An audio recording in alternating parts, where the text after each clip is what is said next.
I'm standing up today. Hey guys, it's Spawn. Stand up through the whole thing. What guys? You won't stand up through the whole thing. I'm gonna get comfortable. That's not a good. Hey everybody, it's me, Marshall from Tales from the Long Box. We're talking about Todd McFarlane's comic book Spawn.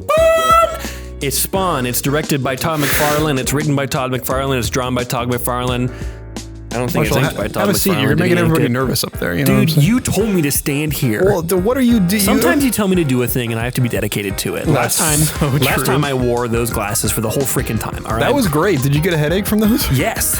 It was written by Todd McFarlane, penciled by Todd McFarlane, inked by Todd McFarlane, lettered by Tom Orzechowski, colored by Steve Oliff, Ruben Rude, and Oleoptics. Love that. It's a book. It's called Spawn. Came out in the 90s. 92? The 90s was sweet. Was it 92? Yeah, it was 92. Came out in 1992. Well, you had a big 90s run through this here Tales from the Spooky Box, spooky season. Apparently, it's going to keep going. Yes, it will. Yeah, we stick my head out. We just have some old stuff. Was there something spooky about the 90s, Marshall? Was there something inherently, besides us, arriving? George Bush? Incarnating. George Bush. Yeah. Bill Clinton. Spooky guys. Times, yeah. Saxophone. Woo! Pretty good. That was pretty good. That's the worst thing he did, right? We agree on that? I can't think of anything else he did wrong. He never did anything wrong. He personally or professionally. But he played that saxophone and you didn't like that. Well, nobody liked that. All right. Okay, so now that we've dapped up Michael's shoe, let's talk about Spawn from Todd McFarlane. So Spawn was a 1990s comic from Todd McFarlane from Image Comics, which is not one of the big two. From Image. Was it the second one ever? What was the first one? The first one was Youngbloods. It was Rob Liefeld beat him. Yeah, by like a month. Which kind of Youngbloods makes some appearances in there's a shared universe, of course, in Image Comics. Yeah, which I didn't realize. I didn't either. I kind of thought they all did their own thing. So that was enlightening reading through these comics. Mm-hmm. Had you read any Spawn before? Because I hadn't. I had not read Spawn. So I have watched the HBO series. Yeah. Was not super impressed by it, honestly. Sorry. I love Keith David. I think a lot of people were not. Keith David. I mean, it was very popular among like comic book fans at the time. It was the first animated show that HBO had ever made. It was the first like mature, like adult, grown up animated, I mean, not thing, I don't think in general, but obviously, but it's like superhero thing that had ever been made. It's a landmark thing for a lot of reasons. And Todd has done a lot of landmark things throughout his entire life. Say what you will to the quality of the things that he's actually ended up doing, but he has pushed the mediums that he has involved himself in forward hugely. Yes. And we can get into all of that. So real quick, before we start, here's Spawn. Spawn is a guy, Al Simmons. Yes. Right? He was a decorated soldier in the military, special ops guy, eventually left that and became like a private military dude, mercenary worked for private militaries and stuff like that. And was killed. So he dies, and you don't really know why, but he's died, and he comes back to life. He's made a deal with the devil. Spawn. Bill Clinton might die eventually. I don't know, dude. If he does, Michael was totally not involved. So Marshall was. I didn't say that. So he dies. He comes back to life. Spawn, Al Simmons, he comes back to life, makes a deal with a devil, and is like, okay, I'm gonna, just bring me back to life. I just want to see my wife again. So he comes back to life. It's been 5 years since he died. His wife has got are they married? A new husband? I think so. I think they're married. New husband. They have a child together. Cyan. Wife named Wanda. Same name as Todd McFarlane's wife and child.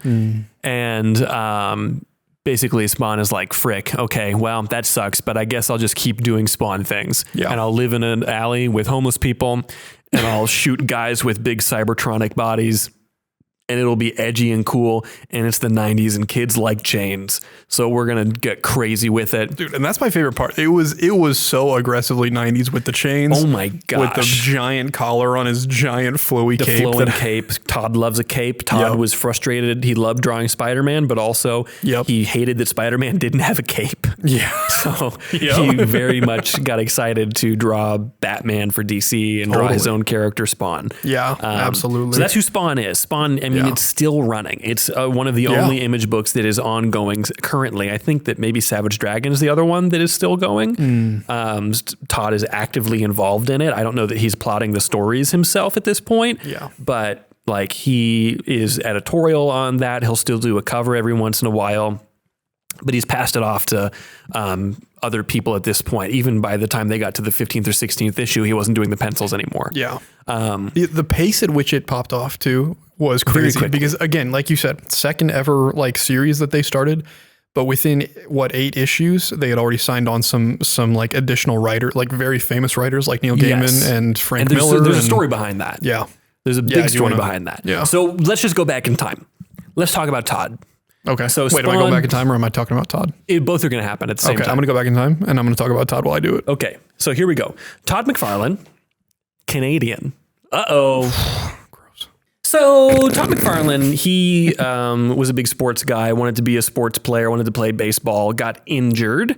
So he did not do that. But before even that, he got the idea to maybe draw comic books for a living because he saw John Byrne, who drew his favorite comic book at the time, X-Men, with Chris Claremont. He was drawing X-Men. He saw him on local TV and thought, that's weird. Why is John Byrne on local TV? Yeah. Turns out he lives 3 miles from Todd McFarlane. And that kind of gave him the idea of like, oh, I could do this. Like someone from where I am can do this thing. Yeah. Then when he was 16, watching that interview, came up with the idea for Spawn with his then girlfriend, now wife, Wanda. That's crazy. Scoot forward in time. He went to school for baseball, got injured. So instead of being a jock, he got a couple jobs and then taught himself to draw and started sending tons of samples to all of the editors that existed. Basically, it used to be that what you could do is you could get the office of Marvel or an editor from Marvel or DC or whatever, and you could send a sample of your work and they could say, hey, here's a job or no thanks. Now people know that it's a job. They would get overwhelmed. You can't really do it the same way. But what Todd did basically is he would draw sample after sample after sample, send it out to literally every editor that exists from every publisher of comics, and got back hundreds of rejection letters. But in a lot of those rejection letters from like big names like Jim Shooter and stuff like that, he would get some advice back of like, hey, maybe fix this thing up. This isn't quite working. Change this, tighten this. So he was continually getting better and better and better. He finally got a book that didn't run very long called Coyote from a small publisher. It got canceled pretty quickly. So he was like, crap, I got a job and now I don't have a job. What do I do about that?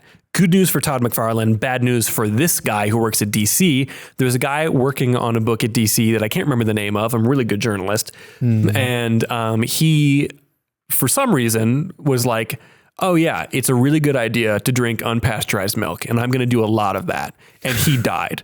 Oh, goodness. Literally, he died. From milk? From unpasteurized, yeah. That's Did you so know that's sad. bad for you, Michael? I didn't know it was that bad for you. Did you know that it's good for it to be like purified and cleaned? Well, I mean, to drink unpasteurized milk in such excess, you die. You die. I didn't know that crazy. I didn't know you get to that point. I didn't either, but that's what happened to this guy. And lucky for Todd, he did die. So he got that book.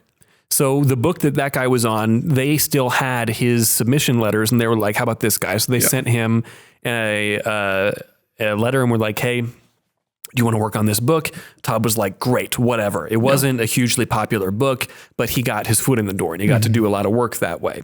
So eventually he moved over to Marvel.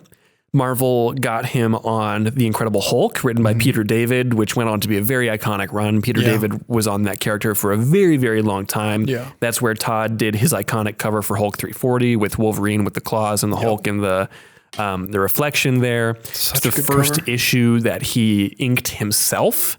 Marvel didn't want him to ink his own stuff. He actually had to go and work a couple books at DC where they would let him. And then he used that to say like, look, I can do this. Yeah. So then you get to see him inking his own stuff and it's very different. Yeah.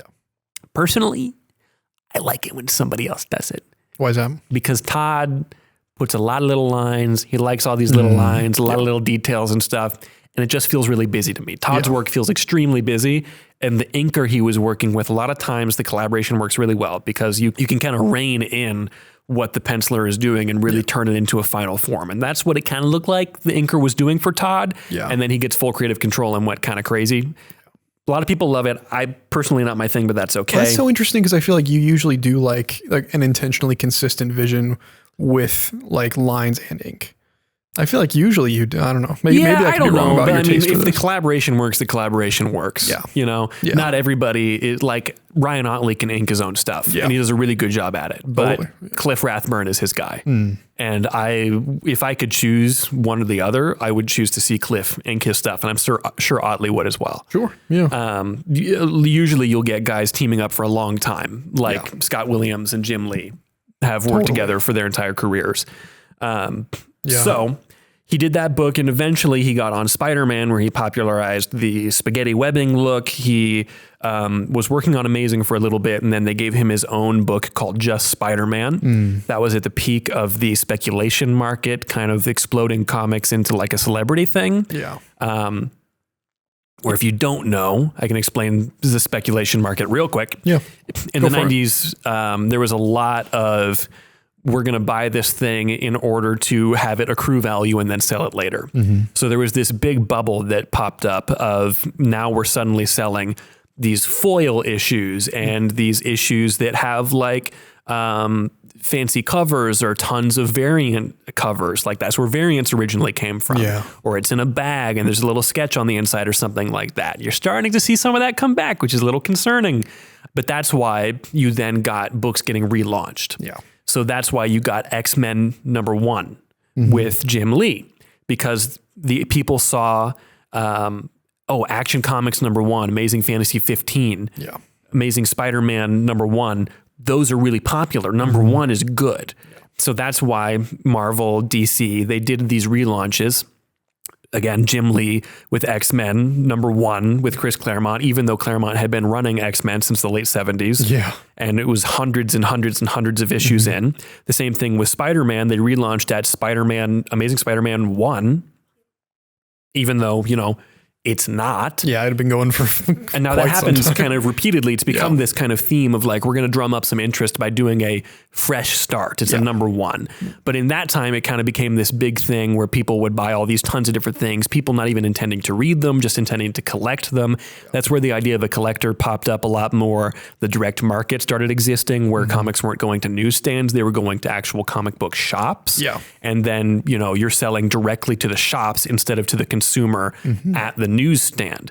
And that's, you know, prices raising from adjusted for inflation. You know, Action Comics was 10 cents, 12 cents, which would have been like $4 to like $2 or $3 maybe.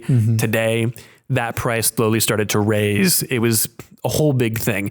Todd was like right at the peak of that. Him and Jim Lee and a lot of these other guys who eventually founded Image Comics kind of became the first generation of like rock star comic artists for that reason. They were very popular for that reason. It's an effective gimmick, but a gimmick nonetheless. And I feel like that cheapens the medium in a lot of ways. And it is what led Marvel specifically to filing for bankruptcy in the early 2000s. Like they almost died because of these tactics. His Spider-Man became very popular. He, at the time, everybody was being told, draw him like John Romita. Because that was the house style. That was what was popular. And he said, I don't want to do that.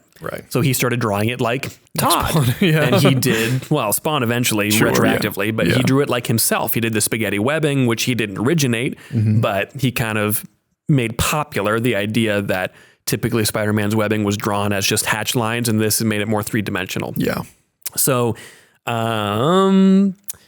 his book then, it was really popular, but he got finally just one too many editor's notes and was like, I'm out of here. This sucks. I don't want to do this anymore. I want to be in full control. Then finally, so he hadn't been working at Marvel for a while. Rob Liefeld was still there, Jim Lee, all these different guys. And Liefeld had advertised an indie book of his own, and Marvel threatened legal action. Which is crazy. These days, it's crazy. And that is when the idea for Image Comics was born. So Todd talks to Liefeld and then happens to run into Jim Lee at an art sale, happens to run into Will Spertatio, happens to run into Mark Silvestri. All these, it's a weird coincidence the way this kind of came together. Yeah. And they form Image Comics, which is the first ever independent comics publisher, creator-owned comics publisher. So instead of it being the studio system per se, where you worked for Marvel, and if you created a character, Marvel owned that character. Yeah. You didn't get whatever extra royalties for that necessarily. You got royalties for the book, but that was it. Yeah. In Image, you would fully own your character. You fully owned your book. It wasn't owned by Image. Image was just the publisher. Yeah. And it was huge. Totally. So there was a lot of books that came out of that. Primarily, the first one was by Rob Liefeld, who is most well known at that point for, I'm talking a lot, but I'm giving you a lot of background, and then we'll get into actually Spawn. Yeah. Rob Liefeld was always mainly puts his known. best foot forward. Say again? Rob Liefeld always puts his best foot forward. I get it. Thank you. Because he doesn't draw feet. Not well, so at least. Rob Liefeld, primarily known for X-Force at the time, a lot of X-Men books. It's funny. We should do a whole episode on X-Men and how it was like a poo-poo garbage book and it was going to fail, and that's why they gave it to Claremont, and then Claremont made it super popular, and then everybody resented him for it, and then by the end of the 90s there was 100 X-Men books and Spider-Man wasn't popular. Crazy. Rob Liefeld was most well known for X-Force, and the book that he put out was Young Blood.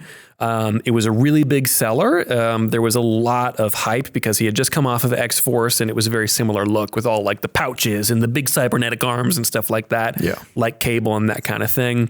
Very extreme kind of stuff. Liefeld was the king of like, when you think of 90s, you're thinking of probably primarily Jim Lee for the good stuff and Liefeld for the crazy stuff. Yes. Yeah. People thought it was okay. It wasn't amazing. McFarlane, primarily known for Spider-Man at that point, also has run on the Hulk, created Spawn. It was the second book to come out in May of 92. That's the one we're talking about today. It's the most successful out of all these books by a huge margin. It became their flagship title immediately. Sold almost like 1.7 million copies, which is crazy then even. And they would sell a lot of copies back then, and that's still huge numbers. Still one of the only titles running today, only original titles from that lineup. Yeah, because things come and go from Image, right? Like they did some Turtles at one point, I remember.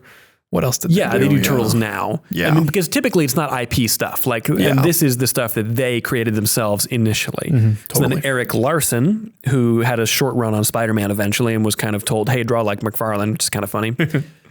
He created Savage Dragon, which was also pretty popular, not as crazy as Spawn or any of the other books here. Jim Lee created Wildcats, most famously known for X-Men at the time.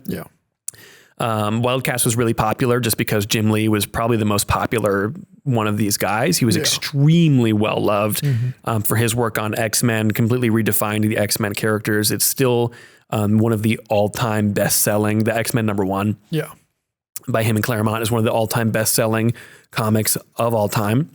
Helps that they made it like 5 issues that all connect to each other, so you had to buy all 5. Again, it's that bubble tricking people into buying a ton of them. Yeah, that's true. Jim Valentino, most well known for Guardians of the Galaxy, did Shadowhawk. It's kind of a darker, more kind of street level book. That's the name I would have made up for a superhero in like 6th grade. A lot of these are. 12-year-old Michael would have loved Shadowhawk. That's what most of this stuff is. Mark Silvestri, known for his run on Wolverine's solo book, as well as some X-Men, did Cyberforce. Will Spertatio, known for X Factor. Sykes' book. Did Wetworks, and those are the initial books. All of them sold pretty well initially. But Spawn is the one that has really stood the test of time. All these guys kind of moved on over time. Jim Lee went to DC, famous, like he's now one of the co-CEOs. I think he's maybe the chief creative officer at DC Comics right now. Others of these guys, Mark Silvestri is still in comics to some degree, I think. Eric Larson, I think, is still making Savage Dragon or still involved in Savage Dragon. Rob Liefeld has a strong presence online where he just kind of attacks people. Does he? Dude's kind of crazy. Oh, sorry, Rob. I hope Rob listens to this podcast.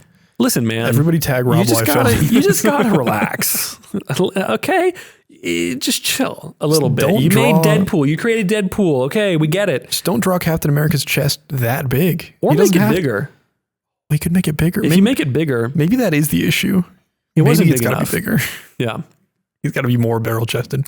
So Spawn. So all of that to say, that's the history of Image Comics and everything. That's Todd's history. Yeah. He's just had this thing, this drive in him his entire life of go, go, go, go, go. And I mean, that comes from like his growing up, his dad, I can't remember what his work was, but he always kind of got pushed around in his job. They never quite had enough to get by. So it was like, never let anybody tell you what to do and don't take no for an answer. And that's Todd's entire thing. Totally. Well, you see that with the network that he created while he was at Marvel and DC that he then brought into Image. And those are the guys that worked that, that did what issues like 8 through 11, something like that, 9 through 15. Some of the early issues were these like The guest writers. So those ones, that's a whole different thing. Sure, but that I'm saying that network largely got built because of these contexts that he had from his previous work. Yeah. And it's not even that he's so well liked. It's just that he's so intense, and he's like Tom Cruise in the way that he just like is go, go, go, go, go. Like, let's make it happen. He really understands the business of it. Yeah. I was watching a video when somebody said something about how he's not Jack Kirby, he's Stan. Yeah. He didn't want to be Jack. He wanted to be Stan. He was in this more for the business aspect. Like, he's an artist, but he's building a business here. Yeah. And he did the same thing. Like when he left Marvel initially, he was like, okay, I'm going to get into baseball cards. Yeah. And then the baseball people didn't know who he was because comic books. Yeah. So he was like, okay, whatever, I'll make toys. Yeah. So he went to a toy fair and started doing stuff for Spawn. And the Toys R Us picked him up, which at the time was huge. Yeah. That's, the biggest toy company in the world saying, yeah, great, we'll put you in our store. Yeah. So like he's always revolutionizing businesses, pushing his businesses forward and everything. And that's the Stan in him. He's very much the businessman. He's the good, like he'll weave a yarn and get you moving. He'll say, how can I get you in this car today? And he'll get you in that car today. Oh yeah. Well, I think that shows too in the fact that like it's still, like we've said, it's still so successful after 30 plus years. Yeah. You'll go to any 300 some issues now. Yeah. I mean, go to any toy store, you'll see Spawn. You'll see, there's one of the local toy stores here that I go to for action figures on occasion, Toys from the Past. Mm-hmm. I walk in there and they have a dozen different Spawns, probably more. Just Spawn is just so hugely popular. However, you and I are kind of in agreement, I think, that it's not. It's okay. It's not the best thing in the world. Yeah. And you don't hear it. It's not the most widely marketed. There hasn't been a Spawn adaptation in any way in a long time. They're working on it. They're trying. Are they? Right. They've been actively developing a Spawn movie at Blumhouse for years and years and years and years. I don't know if Todd is still planning to direct it or not, but yeah, it's just not in the zeitgeist the way that a lot of these other characters and IPs are. No. And I think that's, so that's one of those weird little like dualisms where it's like maybe the work itself is not the best quality in the world, but man, for better or worse, McFarlane keeps it relevant in the ways that he can because he knows, like you said, he knows the business. And he also knows his audience. I feel like today's audiences, it's a bit of a harder character to sell because Spawn, like I described earlier, he's, a mercenary who's come back from the dead. He's very intense. It's very violent. The story is okay. It's very wordy. It's very kind of over the top 90s gritty, edgy. It's very edgelord stuff. Some of the high points are not even written by him. The stuff later on is better from what I understand. But the initial book is all right. The art is good most of the time. Yeah. I don't love McFarlane's style personally. It's a lot of physiology of characters that you will never see on any normal human. Yeah. Everyone is either huge or is super skinny. It's extremely stylized. Yeah. It feels like even within that, the musculature doesn't make sense. Yeah. He's breaking the rules to a point where it doesn't work for me anymore. Feels like if Tim Burton did comics, it would kind of look something like this. Yeah, I could see that, except that it would be more fun if Tim Burton was doing it. I think so too. Yeah, more unique. All the guns are just why do you need a gun that size? Well, because if he uses his power, then he'll die, I guess. Or no, he'll be fully devoted to. Or he'll die quicker. guy. I never got a good grasp on exactly. I think they change the rules sometimes too. Yeah, I mean, and that's something that he famously said too, is that someone would come up to him and be like, "Hey, in this issue he had 4 pouches on this place, and then the next one he had 3," and he was like, "The suit's alive." Great. The suit's alive, and that's why it changes. The cape has its own brain. Yeah. So, I mean, and that just became a thing because he, you know, wanted an excuse for not remembering how to draw his own character a little bit there. Which that I kind of enjoy. Yeah, it's fun. The amount that the fans are like, are part of the creative process. That's cute. Yeah, and he's great with his fans. He's a guy with an ego, but to a certain degree, he's earned it. Yes. Yeah. So let's look at my actual book notes. So, I mean, what do we think of Spawn as a character? I like him. I think he's a likable character, especially in that he's like, I think it's endearing that he's just content to be homeless and he just lives with his homeless friends. And they're his support system, and they know that, and he knows that, and it's like this little unspoken agreement that they have. Yeah, it's very, very cute and fun. Like, this is the way it is now. Yeah. So he's like endearing in that way. I like his abilities, I really do. Such as his magic chains, his magic cape, turning into a white man, turning into a white guy. So I did, again, having not read them until now. Reading that in like one of the earliest issues, where he's like, man, I wish I didn't have this super ugly face. Let me transform into a normal looking human, and he can't be anything but a white guy. Yeah. I thought that was so weird. I was like, I'm sure there's some strange. He's so mad that he's white. I'm sure there's some 90s thing that I'm just like, not understanding about. My God. Jeez, no. Come on, work. Not again. This can't be. I'm a black man. I don't know why I think that this choice was made. Like, based on, I think that it's the human form of Malabolgia, the demon that he is like the idea? Assigned to, because it has the same hair. Oh, I get you. It has the same long blonde hair. I don't know if I have a picture here somewhere. Yeah. No, that would make sense. I know the hair you're talking about. That's so goofy. Later on, he kind of plays that joke in reverse, and there's like he's like fighting the KKK at some point. What? Spawn goes up against the KKK. He like has one of them on trial, but it turns out the judge is also in the KKK, and so it's this whole deal. And eventually, Spawn catches up to the judge and transforms him into a black man. And then the rest of the clan can't recognize him, and so I think they kill him. The judge. It's so weird, but he plays that joke in reverse. Todd was what on are some you nonsense doing when he wrote these. I hope Todd also watches this. Is it racist? I don't know. I'm trying to decide. I can't figure it out. Is this progressive, Todd? Are you? He's trying to play both sides. I don't know. Trying to get political. There are fine people on both sides. That's what I have always heard. There's Todd. There's Liefeld. Yeah. Yep.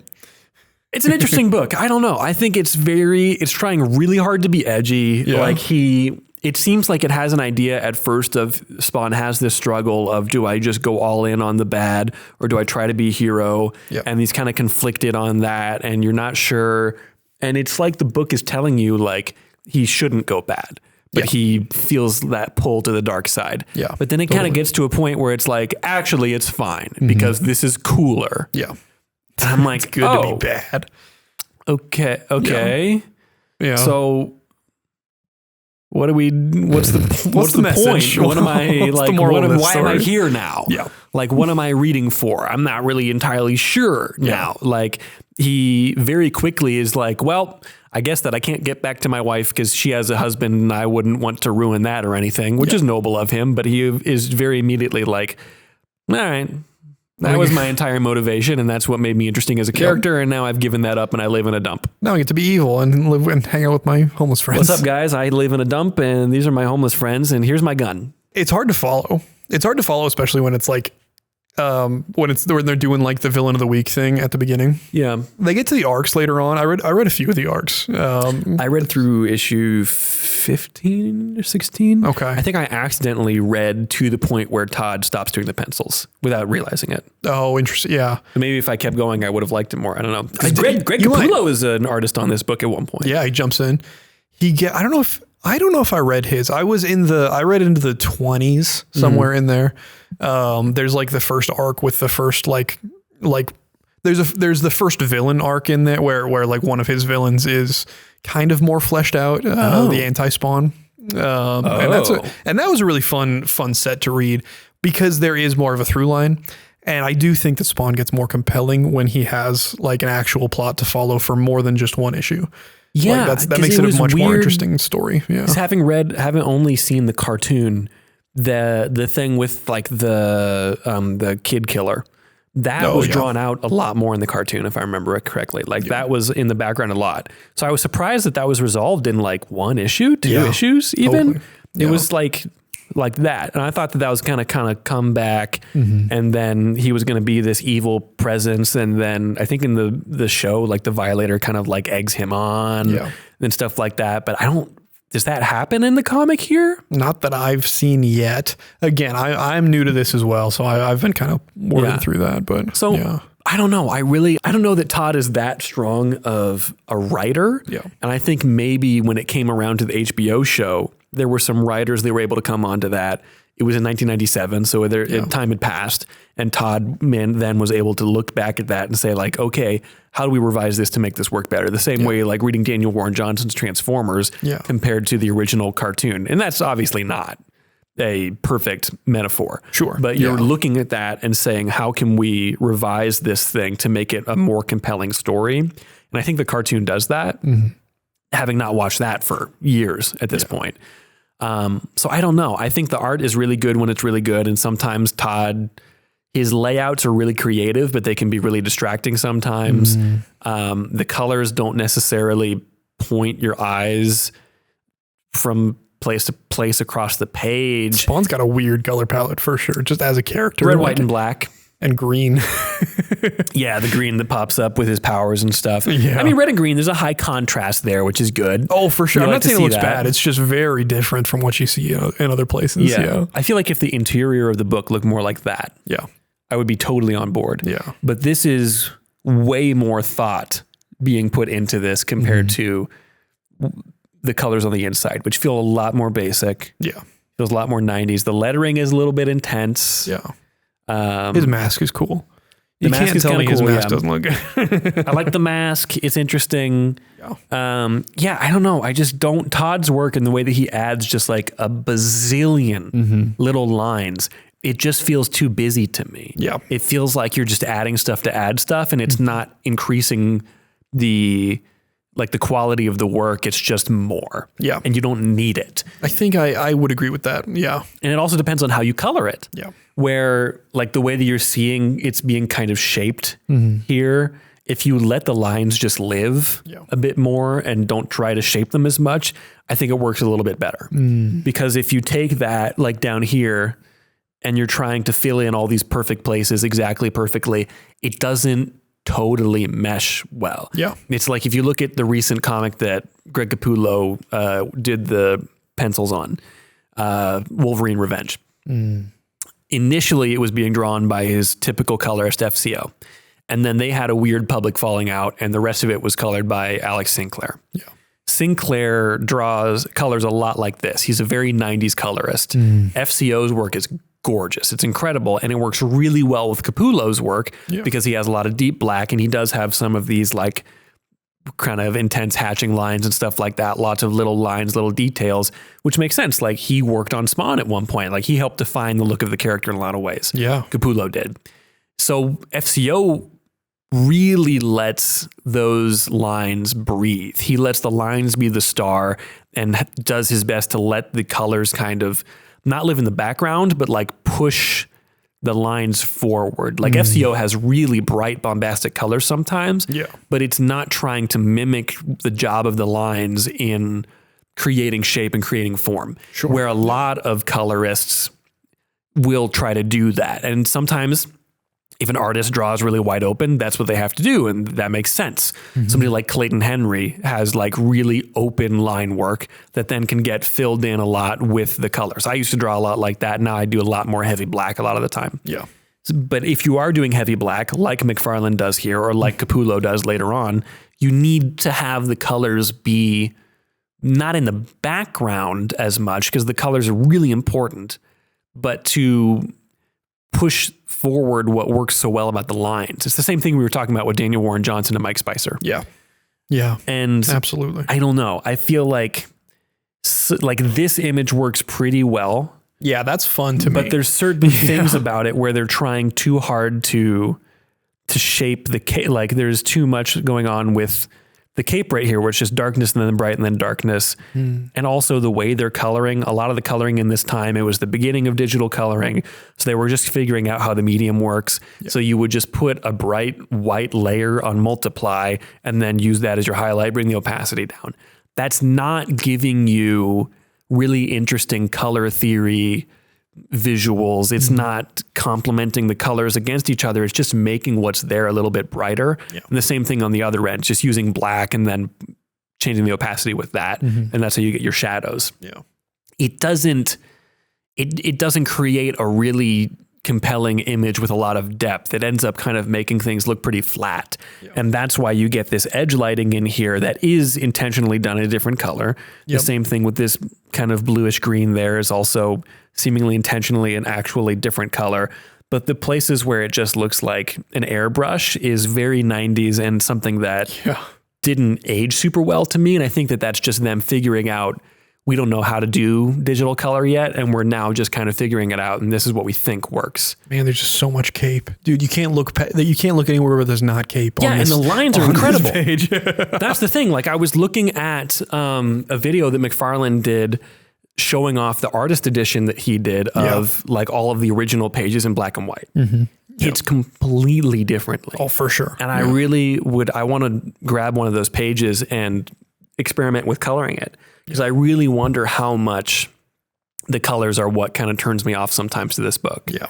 Where it isn't quite visually pleasing the way that I would hope it would be, that I would want it to be. Yeah. And it also doesn't almost fit the book sometimes, where like the book is trying to be so gritty and visceral, but the colors are still very bright and poppy. Yeah. The way that colors tended to be in this era. Yeah. Where if it was something more up to date, more modern, where like we really understand digital coloring now, we really understand the color theory in comics really well now, then we can do something that fits the tone a bit more. Yes. And I just don't know that what's happening here does super well. Like it feels like we're just coloring it the color that it would be, and then we're moving on. Like there's not a lot of like deeply artistic choices happening here. It feels more utilitarian. Yes. And we talked about it before. This is a medium where everything should define the tone. Like every detail, every text bubble, every color, everything should like serve the overall tone of how I should feel.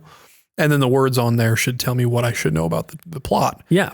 And that's just, it's a little, you're right. It's a little bit lacking in that department. 100%. Like this is great. Yeah. Because you're getting a lot of like interesting creative choices. There's a lot of interesting colors going on here. There's colors blending together. Yeah. Whereas this, if I just grabbed a dropper and put it on Spawn's cape on that page, it's the same. Yeah. It's always the same, regardless of where he is, of what time of day it is, of what the scene is. The colors are exactly the same. You're taking the same Pantone colors and you're putting them on there. Yeah. And some of that is possibly the limitation of the time. Sure. For sure.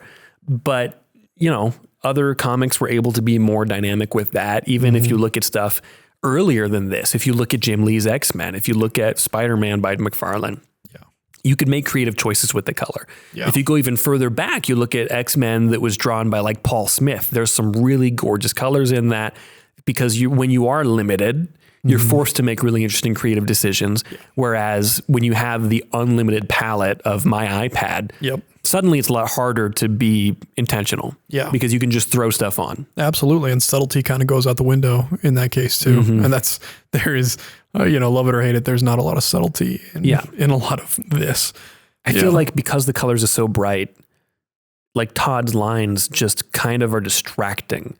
Yeah. Where I don't know what it is, man. Like something about it is just too much. Yeah. But that's the 90s. Like comics in the 90s was all about extreme. It was all about excess. It was all about hardcore. Yeah. And that's like Spawn is that in so many ways. All the characters are kind of just like you look at this guy. Yep. I do not like looking at him, but in the 90s, he would have fit what sells to people. You know, this kind of gross, gruesome sort of character that is the perfect foil because of how disgusting you find him when you look at him. You know, I can't help but read him in the voice of Danny DeVito. Did you have that problem? Yeah, I don't think it's a problem. I think but it is very much. I think he's played by John Leguizamo in the movie, if I'm remembering this correctly. Oh man, which is extra strange. So there was some like conglomeration of those two in my head when I was reading his lines. Yeah, look at how much more collar there is than head.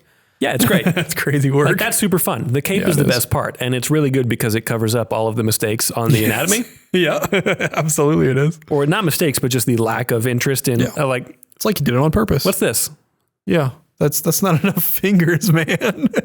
That's crazy. What's going on with this other one? His pants is like always one big tube as His well. pants is. Listen, man, it's not my fault. His pants is one big tube. You're so right. He's got no legs. He's got vastly different size feet. I don't know. It bothers me. Dude, it's crazy. But it is a product of its time. And I think for being such a faithful product of its time, like I think that anybody can look at this and pretty much guess when it was drawn. I mean, look at that. And I'm all for it. Look at that. You love a giant gun. The you know what I mean? stance, the chains, the giant thing of bullets. Yeah. The huge science fiction gun. Yeah. That's why when you and I talked about doing this episode, I was like, believe it or not, I still haven't read it because, and it was surprising to me that I haven't read it because it's just this vibe that it would have, when I was the edgy teenager, I totally would have gone for this. And I can see it now, but it's at this stage in my life. Different. It's different. Yeah, absolutely. But it's fun though. I enjoy it. I'd read more. I would for sure read some of the more modern day stuff. And I hope that if we find something that we really love in it, we could maybe talk about it again. I'd be curious about more modern day stuff. Yeah. I just was not like, I was ready to move on. Yeah. Like I was kind of pushing myself to get through these other things. I was excited to get to the famous like guest star issues. Yeah. And even those weren't they were not very good. Like it was just kind of fine. Neil Gaiman's one was good and David Sims was good. And then Frank Miller and Alan Moore really phoned it in. I wanted to love those so much because I love both of those guys. Yeah, but they just wasn't anything. Yeah. Neil Gaiman was good, like he always is. Yeah. He's such a good writer, dude. And they were really good friends and collaborators until suddenly they weren't over toys rights and stuff like that. Oh, do you want to know the story of how that the 4 guest issues popped up? Sure. So basically, Spawn was immediately very successful. Marvel was like, "Hey, you suck, and we're mad at you for doing that." And then Marvel immediately lost a bunch of money because the Image books were hugely successful, especially Spawn. And then a lot of creators from the big 2 started kind of trashing it a lot. Even Peter David, who had worked with McFarlane on Hulk for so long, was famously an adversary of his at this point for this reason. And they famously had a debate, I think at a Comic-Con, where Peter David had this long thing, extremely well thought out, because he's a writer, about how Todd's book isn't good and it's kind of anti the medium and all this different stuff. And then Todd showed up as Todd in his boxer shorts and was just like not taking it seriously at all. Yeah. And some of that is on the internet. I don't know if the whole thing is worth watching. It's so weird, super strange. But yeah, even John Byrne was like kind of trashing him, but John Byrne famously doesn't get along with anybody. So there was just a lot of people in the industry that were saying, this book isn't very good. Image is kind of a bunch of punk kids, whatever. Yeah. So he said, okay, well, what if I get the 4 biggest guys in the world to write on my book? What are you going to say then? So he paid, I think they were checks of $100,000 each. He was making millions of dollars at this point. Like this was the biggest, if there's ever time to get famous and rich and famous off of comic books, that was it. That was the only time it was ever going to happen for anybody. Totally. And he paid, I believe, I might be getting that number wrong, but I believe he paid Alan Moore, Neil Gaiman, Frank Miller, and I forget the David Sim. David Sim, thank you. Yep. Yeah. $100,000 each. So goofy. To do write one issue. One issue each. Yeah. And Jeepers. Miller and Moore kind of phoned it in, but David Sim, who I can't remember, what's the name of his book? It's like an extremely long running indie comic. I can look it up. The Aardvark. The talking Aardvark. You know what I mean? Arthur? No. That's the only talking Aardvark I know. Hold on. Cerebus. I don't know how you say it, but you'd recognize it. It's like a super famous comic. It's like long running independent comic. It was already really famous at that point. He was very popular. Yeah. His is particularly of interest because it seems to be an allegory about creators' rights in comics, where Spawn like shows up in this place where these people are seemingly these creators, and he doesn't get what their deal is, but they've all been like chained up in bags over their heads, and their creations, these creatures, these people, these heroes, whatever, Avengers, Dark Knights, all these different things, they say, they're chained up. You get just the hands reaching out or giving up and stuff like that. And it's all these creators that have been forced to leave their people behind, but you know, Todd isn't that way. Neither is this character, Cerebus, sorry. Something like that. Yeah. the living art. I have seen the art from this after. Now that I've seen it, So they leave that place behind and they're like, no, you're good. Like you can go home. Like you are not stuck in this world. You're not stuck in this place of, you know, recycling old ideas over and over and over, that kind of thing. Yeah. And that's the most interesting thing in this entire run to me, other than the first few issues that seemed to be building towards something and then just kind of didn't. Yeah. So I don't know. I'd be curious to read more, but right now I just didn't feel like I didn't want to. Yeah. I was like, I'm done and I'm ready to move on to Uzumaki. It's got a ton of potential with his abilities, with his, with the way it's framed, with like those, you know, the pages that are like news. It'll show like 3 different news stations. Huge Frank Miller Dark Knight Returns energy in this book in general. Yeah, but that's one where he's like, you know, good artists borrow, great artists steal. That is him directly stealing. Oh, totally. From Miller in that way. I think he even might have ripped the jumping in front of the lightning shot at one point. Oh, did he? I can't remember. Yeah. I wouldn't be shocked if he did. But it's just cool that, you know, that it frames it with like, oh, here's some like multiple perspectives of in-world responses to what's happening with Spawn and with, you know, with this cast of characters that he's going up against, whether it's the supervillains or the corrupt cops or the mob or whatever it is. Well, there is a good amount of like people on the street reacting to what's happening, interestingly. And I think it's funny that a lot of times, I don't know if this was done in fun or because he actually thought these things, but he kind of poked a lot of, he threw some shade at Youngbloods quite a bit in these several issues. Yeah. What do I have here? Some healthy competition with Liefeld. Yeah. Todd disses the Youngbloods a couple times. The newscaster for E, that is a clear like gay man stereotype. Yeah. Says that they are stupid for getting matching outfits and that the bombastic ones are why people like them in the first place. Yep. That's a real world criticism of these crazy X Factor type characters. Totally. There's a kid named Eric Larson, who says that Savage Dragon is better than the Youngbloods. Yep. I remember this. Yeah. It's like, oh man, that's very funny. Yeah. Because Liefeld like cannot take a joke. Yeah. It's very funny. So I don't know if that's a healthy rivalry thing or if that was just Todd being really frustrating or being really frustrated at him or something. Yeah. Not sure. Do I have any other important notes here? So fun though. Yeah, Spawn turns himself white. So good. Does he do that in the cartoon? Does Keith David turn himself white? I can't remember. Probably. No way. I don't know. I was joking. I'm sure, there's no way.